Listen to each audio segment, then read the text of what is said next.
Hello and welcome to another edition of the ProtoBalls podcast. I'm ProtoMet. I'm Barry. I'm Tank, and they didn't tie me up for some reason. Yeah, this time we felt you suffered enough having watched this movie. Yeah, we just asked. We asked, and you were just like, all right. I guess I better go. It is once again Friday the 13th, and so we once again return to Nightmare on Elm Street. Wait, what? We explained this in the first Nightmare on Elm Street. Yeah. Because there is no more Friday the 13th. You know that, right? Yeah, it's over. Except for that one chapter that they decided to, right? Yeah, and that we did 2 videos on, actually. And the other one probably took longer than the first one. Yes, it did. Yeah. It was funny as fuck, though. Yeah, so this is Nightmare on Elm Street Part 2, and boy howdy! Freddy's Revenge. If you thought the quality dropped on Friday the 13th Part 3, yeah, you ain't seen nothing yet. Yeah. Like, alright, Friday the 13th, it ain't that great. Friday the 13th Part 2, it's not bad. It's not, it's not a masterclass, but I don't think it's terrible as a lot of people think it is. Which is kind of, I guess, kind of surprising. And, Part 4 is pretty good. Part 5 is weird. But we explained that in that podcast. Yeah. And obviously, I think it's universally agreed Part 3 is, like, the worst of the original 4 movies. Well, they did have that tacked on 3D gimmick. Yeah. It wasn't very good. But it's also the one that most people remember because it was the first one to have the iconic mask. Yep. I feel like people would remember Part 4 over Part 3. Well, I suppose it makes sense. It's a significant one for the overall iconography of Jason. Fair enough. Yes. But we're here not to talk about Jason. No, we're talking about Freddy. And after a stellar outing on his first go, oh boy. So here's the deal. Wes Craven was not involved in Part 2. In fact, the only movies he was involved in is the first one, the third one, and New Nightmare. Those are the only ones that he's involved in. And you could definitely tell when he's involved in those movies. He didn't direct Part 3 though. Didn't direct it. He wrote it. He actually, I think he wrote and produced it, because it was like, what the fuck are you guys doing to my fucking product? You bastards. Which is fair, given what this movie all does. Yeah. Yeah. And, it stars, like, a bunch of nobodies. This movie does not have one notable name in it. Besides, Exactly. Like the only I remember when we were watching it down at Zach's, you had mentioned somebody by name, and we were all like, Clue Gallagher. He's like the only like semi big name, and that's because he was like in a fucking bunch of shit. He was in Return of the Living Dead. He was the, I think he was one of the guys that ran the night shift that basically caused the whole thing to happen, the whole movie to happen. I've never seen that movie. Oh, shit. That is one we should definitely cover. One we should definitely do that also has like a great start and then immediately dips in quality. Just like almost every other franchise we've had so far. Outside of Star Trek. Star Trek and Gundam are like the only ones that didn't fucking completely go pear-shaped. I mean, if we're talking movies... Yes, movies, yes. Some shows have gone downhill. Oh, shows go downhill almost immediately, but... I mean, Gundam Seed, great show. Gundam Seed Destiny. What were you trying to do with that one? Really? We don't want to know. You haven't even seen Destiny. Trust me, it is a downgrade from Seed. I've seen Seed. So like, there's not a lot of big names. This movie was very clearly made on the cheap. Oh, yeah. And, like, Robert Englund's still in it, but he was also not in it. Almost. He almost wasn't in it. Because I'm trying to... Because if I remember right, Robert Englund, in one of those documentaries, I think it was, he was like... I think it was the Nightmare on Elm Street documentary, where he mentioned, like, the studio almost didn't bring him back. And there's a scene where it's like, it's not Robert Englund. And, like, it's very clear that, like, the studio needed Robert Englund to play Freddy. He's got the face and the Well, it's more along the lines of, they approached it where it's like, oh, it's like Freddy, or not Freddy, it's like Jason or Michael Myers, where, you know, it's a guy in makeup or a mask, and we can hide him in shadows, and he can still do the same stuff, while not understanding why Robert Englund made it work, because he had the acting chops to give the character a certain charisma. He had the physical charisma. And so there is a scene in the movie where it's not Robert Englund, and it looks like just like a stiff fucking mook, just like it's stumbling in. It's literally the scene where he comes out. Yes. And it's the design doesn't look right, and just it's the shower scene is what I'm referring to. It's funny that you use the phrase "coming out." Yes. I didn't mean it in that way, but the creative team working on this movie probably did, given what they've said lately. That's the other thing. So this movie is like super homoerotic without being intentional. So it's like it's so wild. Yeah, just like it is unintentionally a gay movie. Actually, the creatives have come out and said that, we totally did that on purpose. Right. At first, they denied it, but they later came out and said, we did that on purpose. The actor who did play Jesse in the movie was actually gay. Yeah, the guy who actually played Jesse was actually gay, but, like, I suppose it was a matter of, it was the 80s and the 90s and the early 2000s. We can't admit that, but we'd get roasted over the fucking fire by... But we'll heavily imply it. But God forbid we'll heavily imply it. Well, we can't really avoid certain scenes that happen in this. Like, there's two scenes where it's like, that's a that's a big metaphor there. Yep. Him dancing in his bedroom. So anyway, let's actually get talking about the movie, which starts with a bus ride. To school! Until it isn't. Yeah, the opening scene is just... God, the whole opening scene is a clusterfuck. So they're driving in the street, and they skip a stop, and then they're suddenly out in the desert, and then they're suddenly in, like, they're suddenly in the Exorcist 3 scene, where the floor is breaking away. Except with better visual quality in terms of the landscape that results. Yeah, it's like they shot it. It's like they shot it actually out in the desert, and then they immediately moved to a set. Yep, pretty much. The bus driving through is literally going into a desert. Oh yeah, that much is clear. But the stone pillars, not just so much. That is bad CG. It's so bad it's not even CG. Yeah, it's true. This was pre-CG. Yes, it was.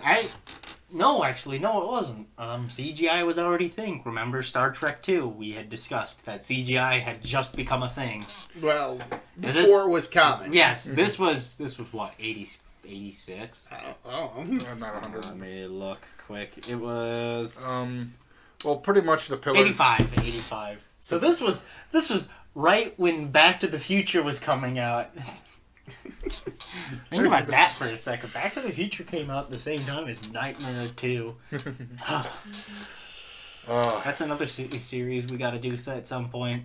Yes, we should. Nevertheless, it's a fake out scene. All of a sudden, we just hear a scream because one of the kids that has been left on the bus, Jesse something, wakes up in bed covered in sweat because it is. Sorry to cut you off, Luke. Jesse Walsh. Mr. Walsh was literally, in every scene he wakes up, he is just drenched in sweat. And that calls into question when this movie takes place. Because the implication in some scenes seems to imply that it's like in the heat of summer, but but the characters are still going to school, so it's like, what? Well, it could be in a state where it's constantly warm, doesn't get winter. Like maybe California or somewhere about that. But it seriously boggles the mind. He says, like, the implication for much of the world is that it's like summer because there's a pool party later in the movie. But then again, the kids are going to school as though it's not even wrapping up or just starting. It's just like it's a low budget 80s horror film. Just don't question it. Too late. That's okay. He's gone. This movie raises a lot of questions and never bothers to answer them. That's okay, because it's a low-budget 80s horror film. There's your answer. There's your answer to most low-budget horror movies. So why are these characters doing stupid things? Low-budget horror movie. They gotta be stupid. And half of them are just cannon fodder. You know what's amazing? We go from a movie that is an excellent film in Exorcist 3, which has a bunch of explanation for why stuff happens, you know? No spoilers, because that one hasn't come out as of the release of this one. No, I get that. But wait 2 days, guys who are listening. Yeah, but it's you know, it's an excellent film with a lot of stuff that does get explained in the movie for why stuff happens. And then in this one, we go from, it's a low-budget 80s horror film. Don't question it, all right? We go from a very smart film to a film that... Dumb. A film that knows what it is and doesn't give a fuck. So, Jesse wakes up, goes downstairs, his family's there. His dad tells him he's got to clean up his room, and get his stuff packed, because they have just moved into the house recently. And then the neighbor girl comes over. Lori? No, not Lori. I forget her name. Lisa. Lisa. Yeah. Not Lori. No, Lisa Weber. Yeah. And his other friend, Ron. Ron. Yeah, he's pretty much the Ron. Ron Grady? Yeah, Ron Grady.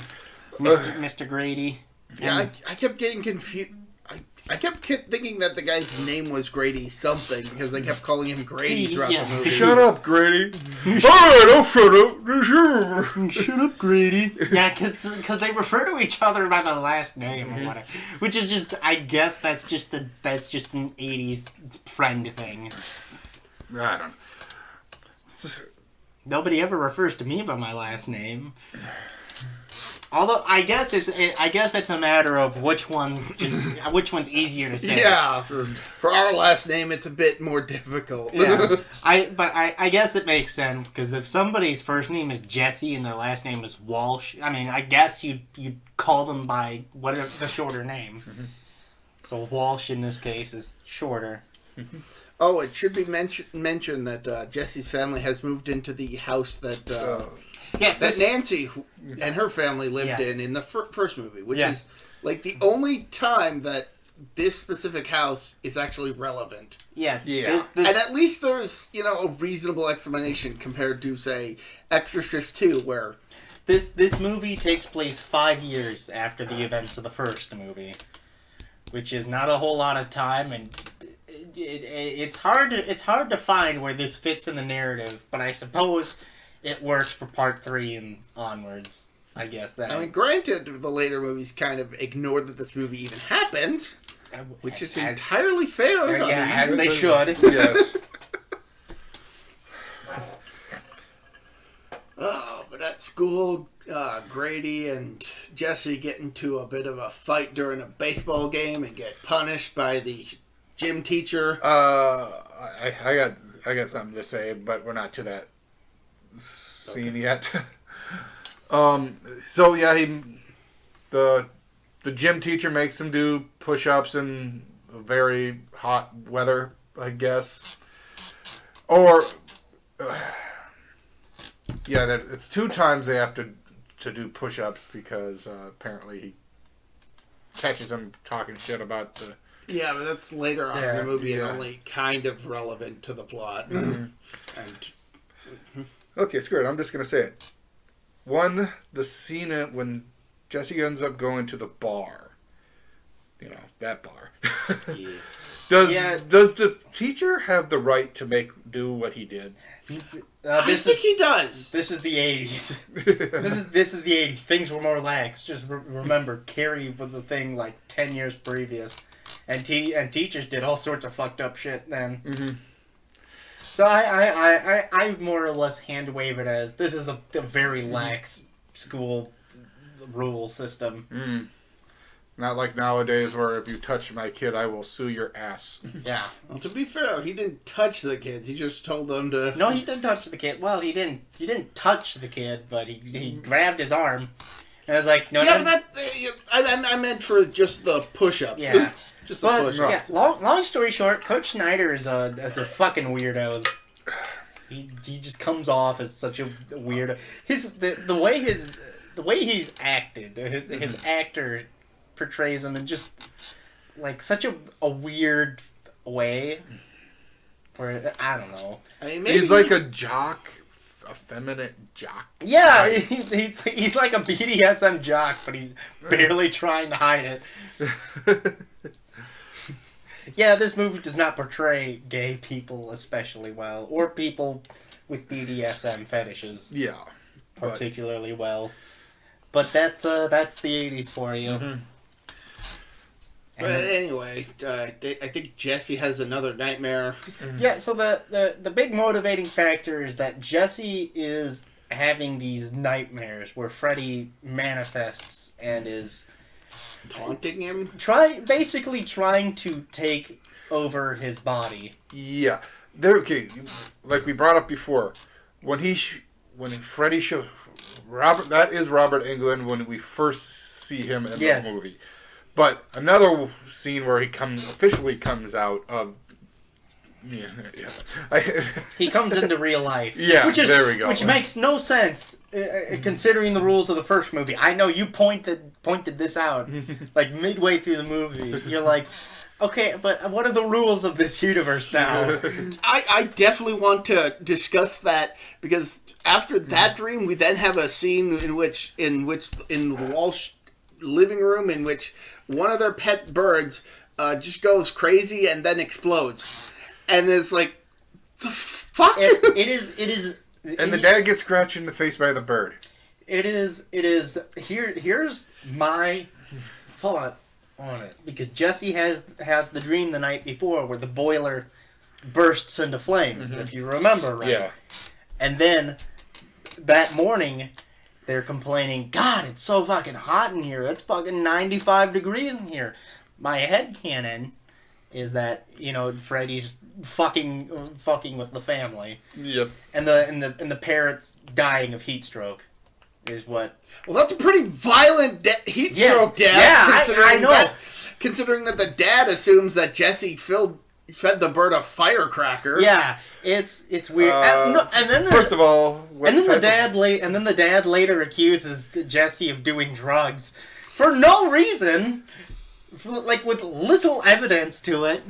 He just up and assumes my son's been having nightmares. Well, considering what had just happened, he's kind of got to assume something's up. I guess. Yeah. But we'll get to that soon. But seriously, this is where we start to question, okay, what are the rules in this? Because they're clearly not the same as in the first movie. Because clearly Freddy is doing something to influence the real world while still only being in the dream world. So it's like, what? Yeah, it's a mind fuck. Yeah. Yeah, it's definitely it don't make sense. See, I think at some point in between there's the scene where Jesse's putting his stuff away and Lisa comes over to visit, and they find Nancy's diary. Which when was that in the first movie? But basically, Jesse recognizes the description of Freddy from his own dreams and starts to get a bit freaked out. Yeah. Yeah.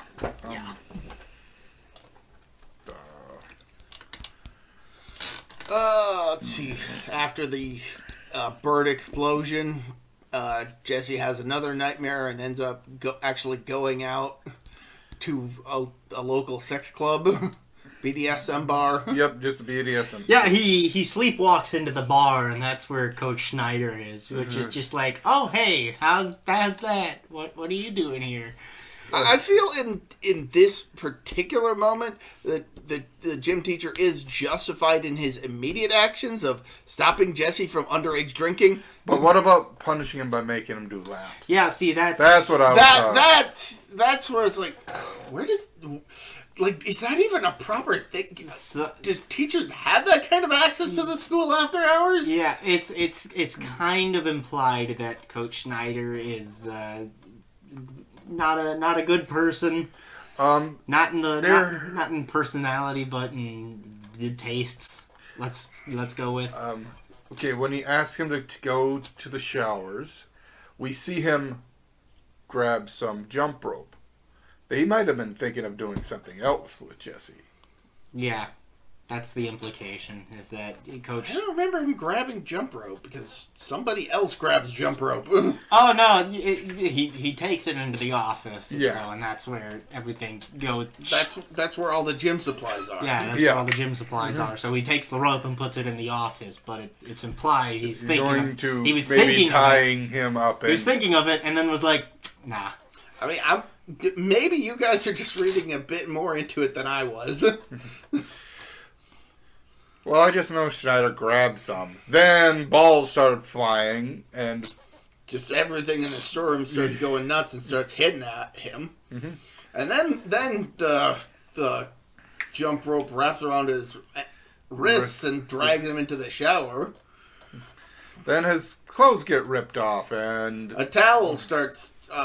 smacking his ass raw. It's like, yeah, this is this is like the one scene that's like, yeah, this is the gay movie. Yep. It's like there's no getting around the fact that this is the gay movie with a scene like that. Yeah, and it's not a very good scene either. No. And you know, all the showers turn on and everything, and it's misty, and then that scene just kind of reminds me of It. And then out comes Freddy. Jesse is watching this, and then he changes into Freddy, and which makes no sense. But that's where it's very clear. Like that's not Robert Englund. No. Yeah. And it's not Jesse Walsh's actor either. It's just some stunt double that they had. Mm-hmm. And you can tell it's like, God, he walks so awkward and so stupid looking. Well, Robert Englund has that his mannerisms down.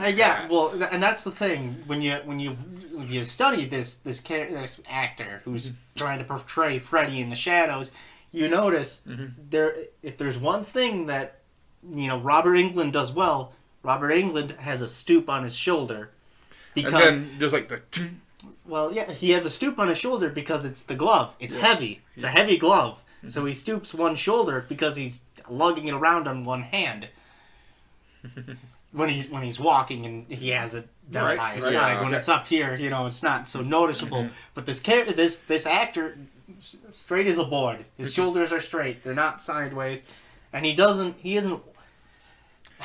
What was it that Robert Englund said in another one of the documentaries? He said he portrays Freddy like it's a very sexual, fun, enjoyable thing for him.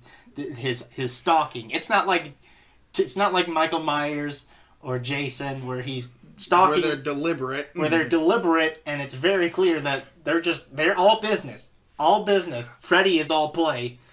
I have to say one thing. Well, when Kane Hodder ended up starting to play the role of Jason, he started doing more like the breathing thing before, like... Kane Hodder had some very funny mannerisms where sometimes Jason would just be like, huh, alright, moving on. Yeah, it's like, what was that? Okay. I gotta kill this naked girl now. Yeah. He's just like... Huh, all right. Ha! But yeah, anyway, Freddy emerges and just slaughters this gym teacher. And then Jesse gets brought home by the police, butt naked. Because they found him wandering the streets. Well, he was in the shower. And it's at that point that his dad accuses him of doing drugs.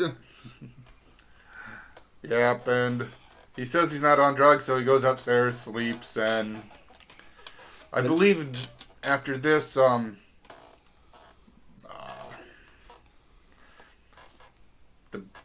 movie's so boring I keep forgetting the actor. names. The female Lisa Lisa, ends up taking Jesse to a boiler room. like a big factory, and she's like, "Oh, this is where." Frederick Krueger. Oh yeah, there was also one scene earlier where Jesse goes down to his own boiler room to find the claws in the furnace. Yeah, where Nancy's mom had left them all those years ago. Like, they repeatedly mention the events of the first movie as the mother dying in the living room and Nancy going crazy, which is like, okay, whatever. I mean, that is kind of what happened. A little bit. Like, well, I swear she went through the door. Yeah. I mean, that's even assuming that actually happened. It's all one. The entire lore of Nightmare on Elm Street is just one big clusterfuck. None of it makes any sense. It's a fever dream.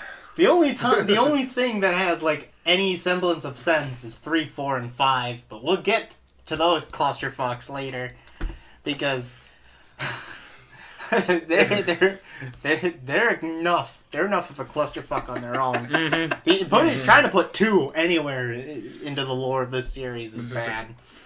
It just doesn't make sense. So nevertheless, yeah, Lisa takes Jesse to this factory, and she's like, "This is where Freddy Krueger killed all his victims." And he's like, "Gee, thanks. I really wanted to know that." I like how they open up the cabinet and she freaks out about a mouse. She's like, ah. Oh, and when they get to school the next morning, they learn about the gym teacher's death. Yep. Which freaks Jesse out even more because, I think I killed Schneider. He's straight up like, "I killed Schneider. Oh, God. Oh, God. You didn't do it, Jesse. It was a dream. You wouldn't know that would actually happen." And then the next night, he wanders into his sister's room. Mm-hmm. But manages to stop himself before anything happens. Whew. Yeah. All right. Wake up, little girl. I think that's probably a good place for the spoiler break. Mm-hmm. Yeah. So, yeah. Ratings. I give this a 4. This is a solid 4 out of 10. I have to agree with you guys. Like, this is not so bad. It's good. It's bad, but I know it could be worse. Yeah. It is the textbook definition of a low-budget 80s slasher movie with very heavy gay overtones. It's not undertones. It's overtones. There's a reason they say they call it the gay one. Yeah, and for the record, it being the gay one is not the reason that it's bad. No. It's just bad independent of being the gay one. Like, this movie could have been good and still had been the gay one. You absolutely could have had the homosexual overtones, even undertones, if they had toned it down by like they had that to the extreme. Yeah, without outright saying it. Yeah, if they didn't have it turned to 11 and instead had it turned down to like a 6, it still could work. Why can't we just make 10 louder? But it goes to 11. But it goes to 11. You don't understand. It goes to 11. I want to watch that movie now. It goes to 11 though. But yeah, it's a bad movie because it just has bad writing. It has nothing to do with the homosexual overtones or whatnot. Yeah, the inconsistencies with the first movie, the blah characters. Mm-hmm. Oh yeah, all of the every character has about the personality of a wet dish towel. And the kills are pretty underwhelming. Surprisingly, it has the highest kill count of all the movies. Surprisingly, not that you care enough, because all the characters who die have zero personality. Well, the people who die literally in this one are people that aren't even the main characters. Half of them. Yeah. We don't even know who they are. except like the one character who actually is a main character. Yeah. But he's like the 10th last to die or something. Yep. Mm-hmm. A bunch of people fucking die. I would say the only really creative death in this entire movie is the shower scene. No, the other death. I think that's okay, but I don't think it's as creative. It's a great death scene in my opinion, where like the transformation into Freddy. Yeah, but I'm talking about the kill itself. Oh, the kill itself. That's whatever. But it's the build up to it. That is fair. That is fair. But and like, I don't want to spoil it. We'll get to it in a bit. Right. Hold on, But I mean, with regards to the actual kill, I gotta respond to a text message quick. Yeah. But with regards to the actual kill, I feel that the shower kill is. I suppose the shower kill is probably the best. That's easily the one that I remember the most in terms of actual kill, because just the whole setting is unique.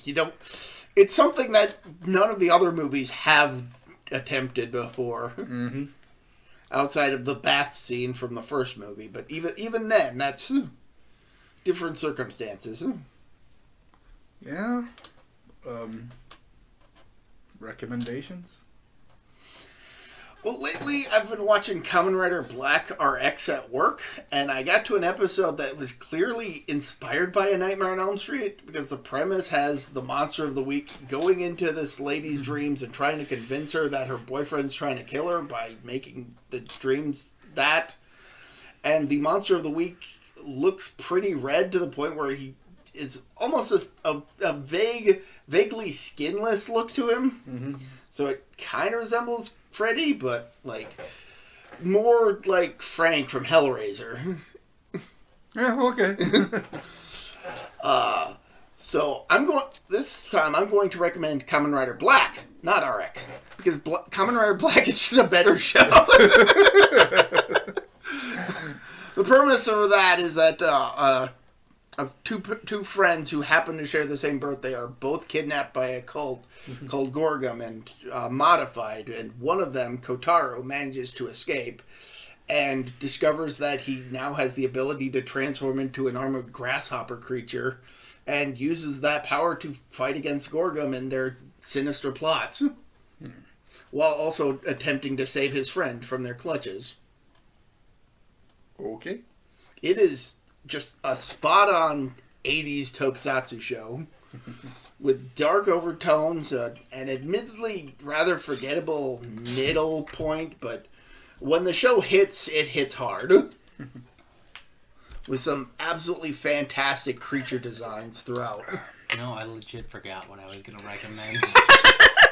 What was it that I said at the movie when we were watching it?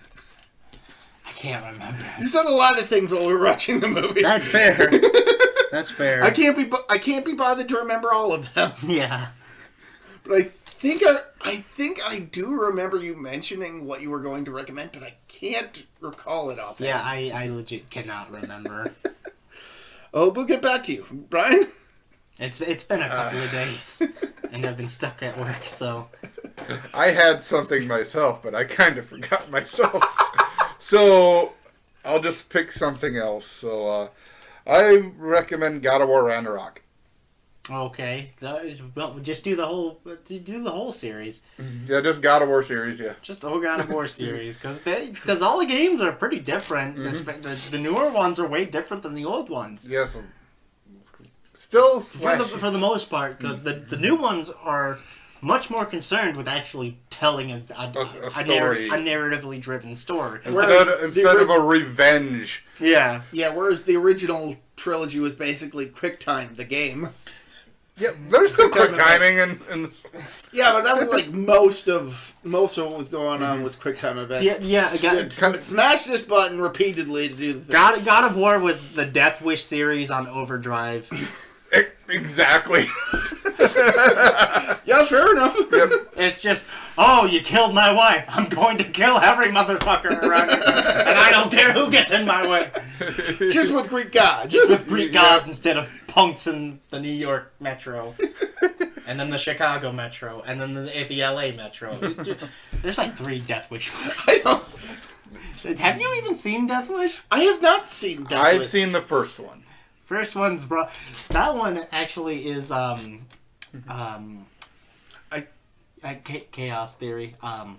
Jeff Goldblum's one of Jeff Goldblum's first films. Oh, really? He was an extra in that. But nevertheless, yeah, God of War. We're talking about God of War. Yep. Character named Kratos, asked Hades to help him win a war, and I thought it was Ares. yeah, Ares. Hades is a much different god. Yeah, a couple games later.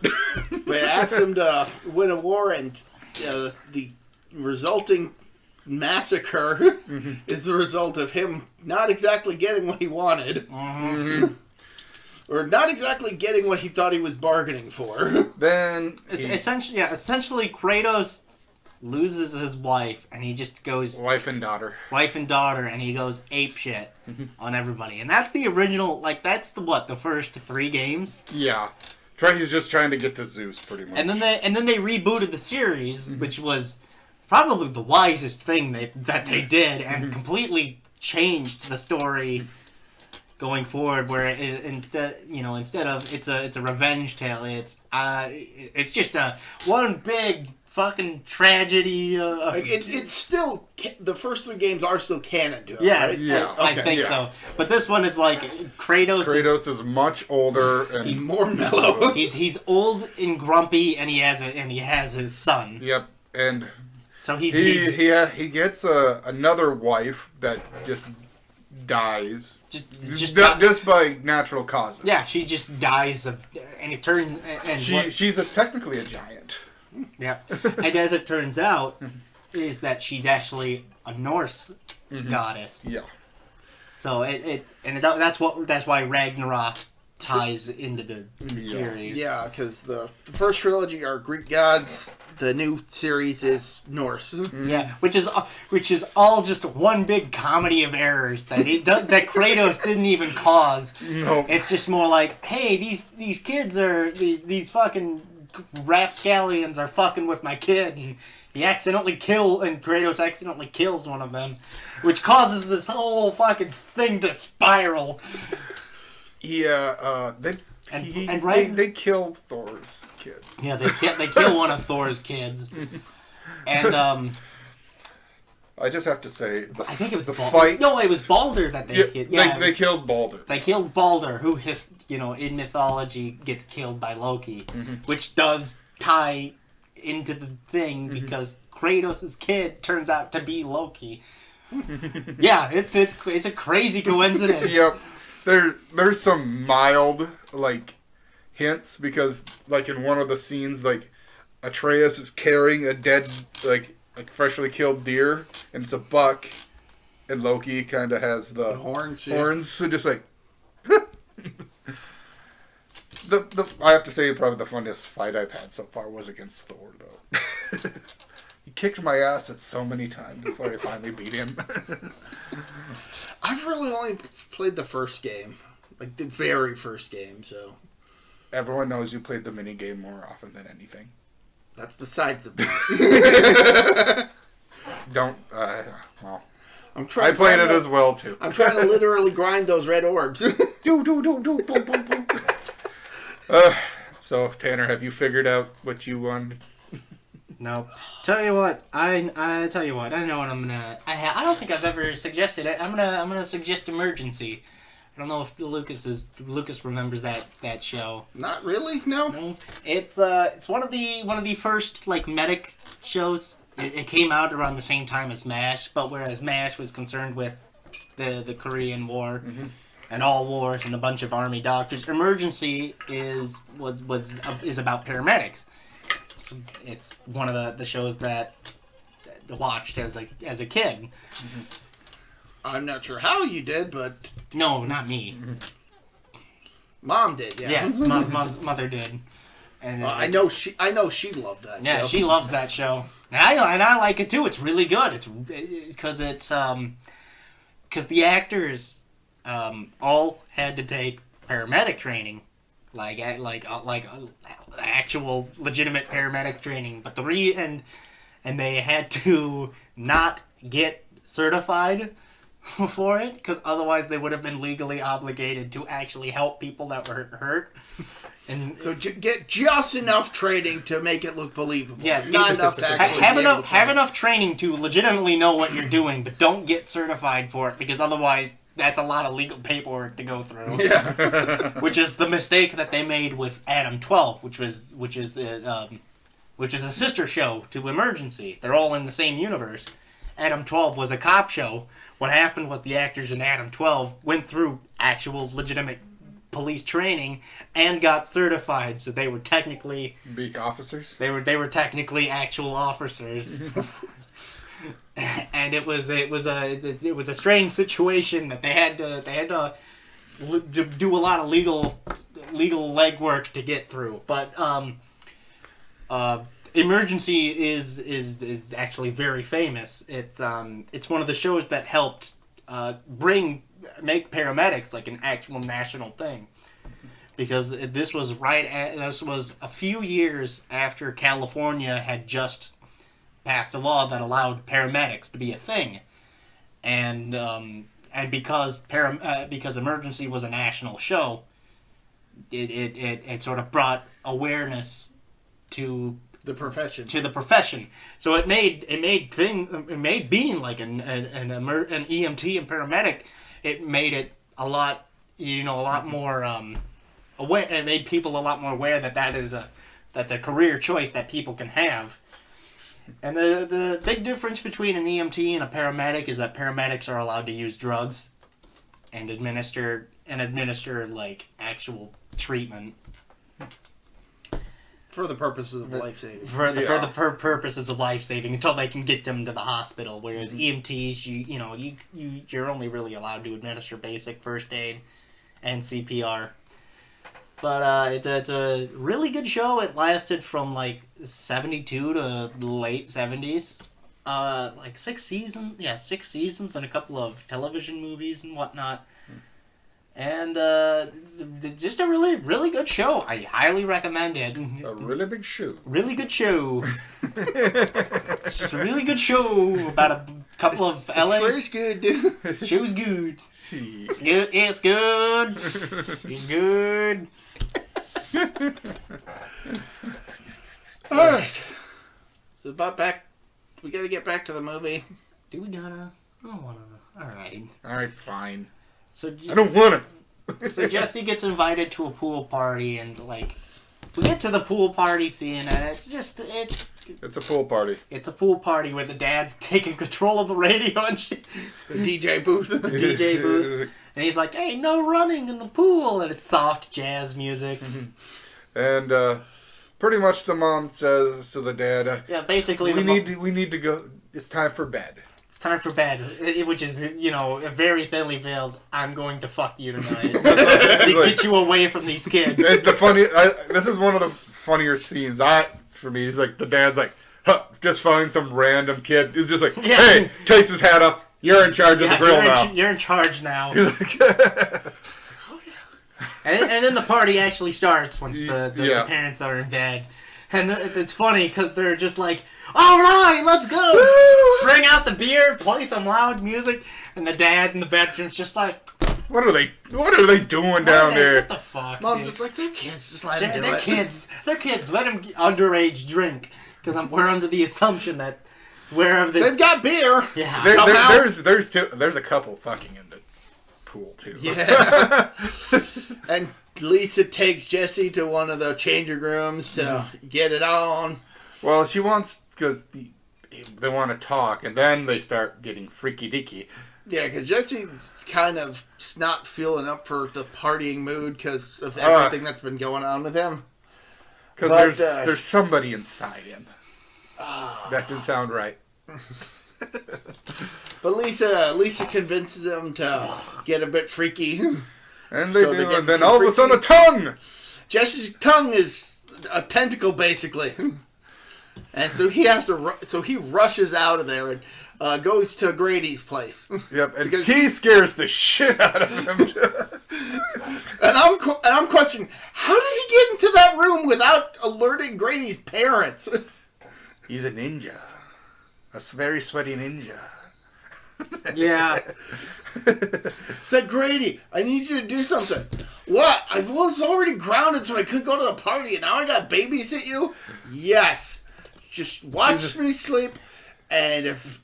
There is so much charged, like, gay energy. Yes, in this scene. literally, he goes like, I like the one line, he goes, there's... Oh, yeah. He goes, yeah, she's in the cabana and you want to sleep with me. Yeah. He goes, Grady, I got a problem. She's in the cabana and you want to sleep with me. Great. But, you know, he... No, there is no way that wasn't an intentional line. Exactly. In hindsight, there is no way that they didn't look at that and say, "Yeah, Yeah. we didn't know." I don't know what you're talking about, producers. Oopsie doopsie. Gay overtone. Yeah, and this is the scene where Jesse literally transforms into Jason, and it's a great build-up because he's Freddy. Sorry. Okay, fair enough. We've all said it. Fair enough. Yeah. This is where Jesse transforms into Freddy, and it's a great scene. I will admit that. And, Yes. and Grady Right. can't get the fuck out of his room. Because it's See, locked somehow. I would laugh if it was a pull door. But The thing is, his dad can't even get it Yeah. open, so... But I don't have a problem with Grady's death in this scene because because you see the claws go through the door. I think the death is fine. I'm talking in terms of creativity. I guess. I mean, sometimes less is more. Fair enough. Yeah. I think the build up was the entire. The build-up is fine. I like the effect of literally Jesse falling off of Freddy. Yeah, it's like Jesse just sloughing off of Jason as he comes out. You did it again. You said. Oh, shit, I Yep. Yeah, we know Friday the 13th 2 was better than this movie, but we're not discussing Friday. I think that's an undisputed opinion. did. We have so many Freudian slips in that. It'll be good to the next Friday the 13th when we can actually start talking about Jason again. Who's Jason? What? Yeah, I think you said it again. I meant Jason. No, he mentioned in the concept of talking about okay. Friday the 13th. Next Friday the 13th. But yeah, so Jesse beats a hasty retreat, Because he's covered in blood. which begs the question: how the fuck did he not get caught? Especially considering that the cops are somehow already there. The cops arrived like less than 5 seconds after the murder, and it's just like, what? It's like, oh god, the window. And then he goes back to the house where the party is and Talks with Lisa. Yeah, it's like, he's just like, I killed Grady and I killed Coach Snyder. I'm turning into Freddy. I'm covered in blood and you're not freaking out. Why are you freaking out? Oh god, I'm freaking out. I'm freaking out, and then he transforms into Freddy. yeah. And this is where it's definitely a different person. Like that transformation in front of not Lori. Lisa is a different guy. When he's out slashing the kids at the pool party. That's Easy pickings. Yep, that's Robert. Also, he's got fire powers now. Yep. He suddenly has control over fire, which is this big fear. Never mind. It's stupid. Long story short, Freddy breaks out. He kills a bunch of people. One person gets stampeded to death. That poor guy just like. I love how there's this one guy at the party. It's like, sir, you need to calm down. What do you want? Sir, this is technical support. What do you want? We can give you what you want. You just gotta calm down. Have you tried turning your claw fingers on and off and on again? Yes, and here's how it works. It's like, dude has literal claws. Like, it's not even a glove. It's literally coming out of his fingers. And then he just walks away. Dude just power walks away. He McMahon walked. Yeah, he McMahon walked out of there. He sees just Lisa's dad holding a shotgun, shoots at him, and he's just like, "Fuck this!" I'm out. Power walks away. And the kids just. It's legit amazing because the dad comes out, he's got the shotgun, and he shoots the refreshment table. Misses. Dude is less than 20 feet from Freddy, and he misses. He was probably just a collector of guns. He never knew how to shoot one. That's fair. I think we see like the gun cabinet. A few guns in there. And Freddy just whips around and he fucking stink eyes the dad and the family. Then he burns the fence, but the fence is fine besides the flowers. Yeah, and he just walks away. He's just like, fuck this. Power walks out, and Lisa goes to the factory. For some reason, she sees weird Rottweiler dogs. Yeah, that's a thing that happens. I blocked that from my memory. Well, now it's back. Oh, God. Like the fish. Which fish? Oh, God, now I don't even know. The bonefish. The bonefish are awesome. But then Lisa's like, come on, Jesse, you gotta fight it.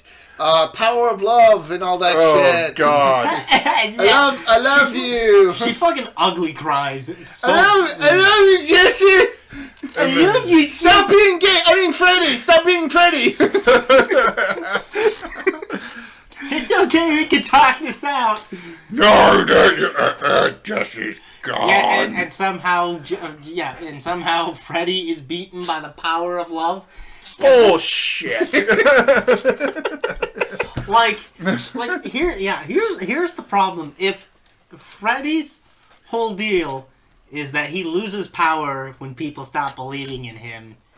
How the fuck does love do that? Yeah, how the fuck does love do that? We forgot to mention how earlier in the movie Lisa speculates that the entire reason Freddy is even back is because Jesse is afraid of his nightmares, and that's giving Freddy the power, and he's like, no, stop being afraid.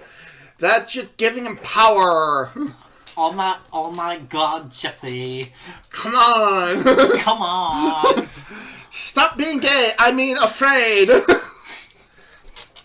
Alright, it's okay. You're gay. Just accept it, bro. It's okay. Stop being afraid of being gay. At worst, at best, you're bi. Come on. I mean, you tried to fuck me. And then you go a long time. And then you ran into the arms of your boyfriend. Oh, what the fuck, Jesse?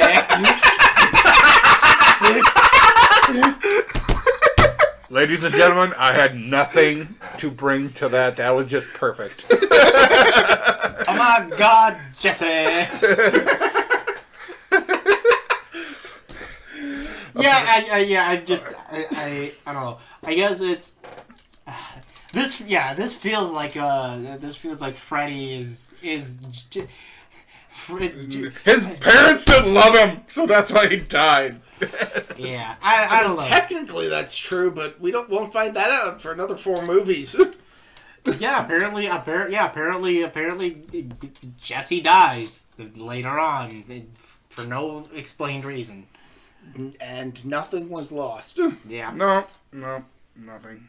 Actually, we could just assume he died in the ending credit scene of this movie. Yeah, dude, they do this fake out so fucking much in these movies that it loses all meaning. I think after this one, I don't think they have many more. They don't, not really. After because they, you know, because the third movie, fourth movie, and fifth movie are all directly interconnected. Mm-hmm. But yeah, so Jesse sloughs off Freddy's burnt skin that he was covered in, and it's an okay effect. yeah, Not as good as when Freddy's. Not as good as Jesse fell off the Freddy. right. That's. But I think it's satisfactory, and then nobody faces any sort of consequences. There are literally no consequences whatsoever. Jesse should be in prison for fucking life. Mm-hmm. He should be. Yep. Like they could plead insanity for the Grady murder, not for the Coke Schneider one. Granted, they don't have enough evidence to pin it on him because that all got washed away in the shower. Fair enough. Yeah. Fair enough. Not the Grady murder. All the police did was find Jesse wandering around naked. They don't know how he got there, and he's not telling. Yeah, they don't suspect. Well, yeah, he's invoking his Fifth Amendment rights, basically. The right to silence. I did during one of the literally the Nightmare on Elm Street documentaries. They said the actor who played Jesse was uncomfortable kissing the girl. That sounds about right, yeah. And you can definitely tell he was uncomfortable in the makeout scene because it wasn't... She actually had to do most of the work because he just literally just slightly pecking. He played the bottom. I think it kind of works given the context of what's happening in the scene. Yeah. But Jesse's all fucked up. Dude, no amount of therapy is gonna fix him. Nope. But anyway, then they all get on the bus to go to school the next day or whatever, and then we get a fake jump scare and then an actual jump scare. Mm-hmm. Because turns out it's the opening scene of the movie all over again, just with more kids. And that's the movie. This movie's not great. I am probably the biggest defender of this movie, and I say, dude, it's not terrible. It's not Exorcist 2. Oh, dude, God, no. It's not Exorcist 2. This movie knows what it is. It is an hour and a half of bullshit. I am not a fan of it, but if it would be on, I would probably give it a watch. I think there are worse films. Yes, they're definitely worse. They're absolutely worst films. This is the definition of a 4 out of 10 movie. Movie that knows what it is, isn't great quality, doesn't have great special effects, not great writing, not great characters. But I mean, but it doesn't sink to a level of being god awful. Yeah, it's not good. It's not good, but it's not bad either. It is a very it's something on. There's people in this world who would see this movie and due to those tones would hate it because they're homophobic. And that's clearly not us because we recognize that yes, this is the gay movie, but it's not bad because of that. It's not bad because it's gay. In fact, it's actually kind of funny. Mm-hmm. Yeah. A lot of the scenes are just like awkward and cringe, and it's just like, come on, they knew what they were doing. In hindsight, they had to have known what they were fucking doing. Exactly. The scene where Jesse dances by himself. That scene actually kind of made me laugh. That movie, I was just like, I'm cringing. I'm secondhand cringing at this. I can't believe they put this in the movie. It's just a scene where he's cleaning his room. Did we really need this?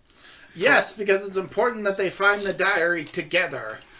So that's why he has to do the whole song and dance alone for like a minute and a half. And apparently his music was very loud. Yeah, well, yeah, he played I don't know what band he played, or if it even was a band. It's probably in the credits. Yeah. Yeah. So. Yeah. Yeah, I mean, there's not much else to say about this movie. The next one we're doing for Friday the 13th is which one? Friday the 13th, Part 6. Oh, finally. It's fine. As as Gordon Ramsay used to say, finally some good fucking food. I like 6. Unfortunately, it'll be over half a year before we get to that. Yeah, I like 6. 6 is And good. what I was originally gonna say popped into my head, but I can wait till What, Halloween. What'd you say? What was it? So it I was can't his say. recommendation. Oh, it was his recommendation. Yeah. Dude, I'm sure I'll get back to over to my over to my house, and I'll sit down and I'll be like, "That's what I was going to recommend." Yes, nevertheless, Texas Chainsaw Massacre. We also got to do at some point. Yes. Sure, yeah. Yes. I'm down for that. I was so mad when I was so mad when I was watching somebody watch the movie, because that's a thing that people do. People watch the movie for the first time, like a blind reaction, and they were like, God, I don't like Texas Chainsaw Massacre 2. I will admit, the very first time I watched Texas Chainsaw Massacre, by the end I was laughing my ass off. Dude, it's a great movie. It's a On hilarious. rewatches, I find it a lot creeper and scarier. When you have no fucking clue what's going on, it's low key kind of fucking hilarious. But then on It's rewatch, just- knowing what's going on, I was like, oh shit. It is. Here's the best way I could describe Texas Chainsaw Massacre to someone who's never seen it. It is a group of kids trespass onto a property and give the owner a good scare. Then they get their comeuppance. Yeah, and they get their comeuppance because they keep trespassing on his property, and he doesn't know how to handle this. Where are all these kids coming from? So with that, I suppose we end another episode, and with a tidy little over an hour. Yes. This one was very succinct. Not that there was much to talk about. I'm sure we gloss over a bunch of pieces that we probably wanted to talk about. Yeah, I mean, sure, this isn't phenomenal or anything. What was that, 2.5 hours? Yes, almost 240. Oh my. Yep. All right, everybody. Stay tuned in a couple days for another one of these. All right, goodbye. See ya. Peace.